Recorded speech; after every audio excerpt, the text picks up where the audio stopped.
नमस्कार। मैं हूँ धीरेन्द्र पांडे, जन सुराज भोजपुर से। दोस्तों, अभी जो है अ, अक्टूबर नवंबर में बिहार विधानसभा का चुनाव होने वाला है और सारी पार्टियां अपने अपने तरह से चुनाव प्रचार में लग गई हैं। इसी सिलसिले में आज मोदी जी भी आए हुए हैं बिहार में, और उधर पहलगाम में में टेरर अटैक हुआ है। लगभग 26 लोगों को मार दिया गया है आतंकवादियों द्वारा। फिर भी चूंकि बिहार में विधानसभा चुनाव है, इस वजह से मोदी जी सारे कार्यक्रम बंद कर दिए, लेकिन बिहार का कार्यक्रम उन्होंने बंद नहीं किया। आप समझ सकते हैं चुनाव कितना महत्वपूर्ण होता है। दोस्तों, जन सुराज एक ऐसी पार्टी जिसके अगुआ है प्रशांत किशोर जी, जो बिहार में बदलाव चाहती है, परिवर्तन चाहती है। और पिछले दिनों आप लोगों ने देखा होगा, हालांकि कहने को तो जो विपक्षी लोग हैं, विपक्षी मीडिया है, जिनको प्रशांत किशोर जी पैसा नहीं देते हैं, जो कार्यक्रम हुआ था बदलाव यात्रा, उसके तहत जो रैली हुई थी पटना के गांधी मैदान में, हकीकत है कि 2 से 2.5 लाख लोग गांधी मैदान के अंदर थे और इतने ही लोग बाहर सड़कों में फंसे हुए थे, जाम में फंसे हुए थे। ये सच्चाई है, इसको जुटलाया नहीं जा सकता है, क्योंकि हम लोग तो खुद मौजूद थे वहां पे। लेकिन विपक्षी दलों द्वारा और मीडिया द्वारा ये भ्रांति फैलाई गई कि नहीं, वहां पे तो लोग ही नहीं थे। खैर, बिहार की जनता समझदार है और जनता सब कुछ जानती है। दोस्तों, प्रशांत किशोर जी अभी जो यात्रा कर रहे हैं, बिहार बदलाव यात्रा,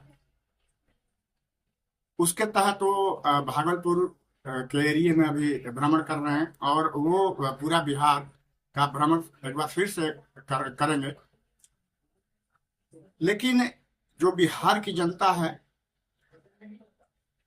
उनको ये बताने की जन सुराज के द्वारा कोशिश की जा रही है कि इतने दिनों से आपने जिनको वोट दिया, उन्होंने आपको क्या दिया? सिर्फ आपको बेवकूफ बनाया और लूटा।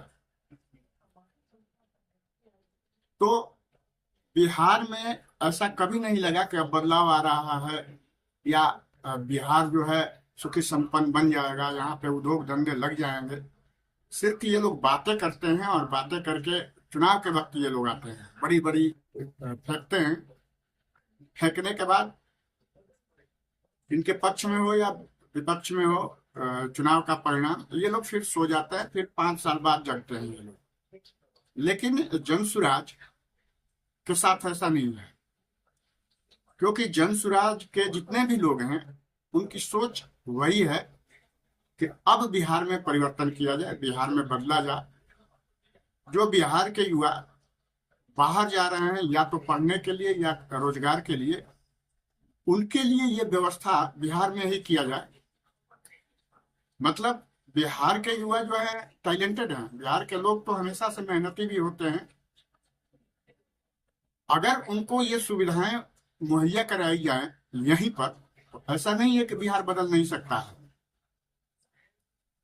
बिहार को शिक्षा की जननी कहा जाता है, लेकिन शिक्षा की स्थिति बिहार में ऐसी है कि यहाँ पे जो बच्चे हैं, उनको पढ़ने के लिए, पढ़ाई करने के लिए बाहर के राज्यों में जाना पड़ता है। वहां पढ़ के वो आईएएस आईपीएस बड़े बड़े पदों पर जाते हैं। तो जब बिहार के हैं, तो बिहार के ही बच्चे बाहर पढ़ के वो जा सकते हैं, तो हम जो उनके लिए यहीं पर शिक्षा की व्यवस्था कर दिया जाए। मतलब अच्छे स्कूलों में व्यवस्थित ढंग से स्कूलों को कर दिया जाए, और जो भी कॉलेज हैं उनमें व्यवस्था कर दी जाए, तो क्या बच्चे बाहर जाएंगे? बच्चों को बाहर जाने की कोई आवश्यकता होगी? देखिए, बाहर जाने से ऐसा नहीं है कि बाहर जाने से वो खुश हैं।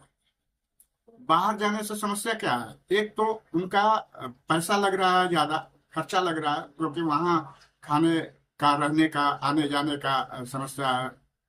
ये खर्चा एक्स्ट्रा पड़ जाता है उनको। और बिहार में ये चीज रह के अगर वो करेंगे तो उनके लिए बेहतर विकल्प है। बिहार में क्राइम बढ़ने के दो बड़े कारण हैं जिसको आप लोग समझिए। एक है शराबबंदी और दूसरा है ये भूमि सर्वे जो मैंने अभी आपको आंकड़े दिए। 60% मर्डर के जो रजिस्टर्ड केस हैं बिहार सरकार के आंकड़ों के हिसाब से वो कहीं ना कहीं भूमि के विवाद से जुड़ा हुआ मामला है।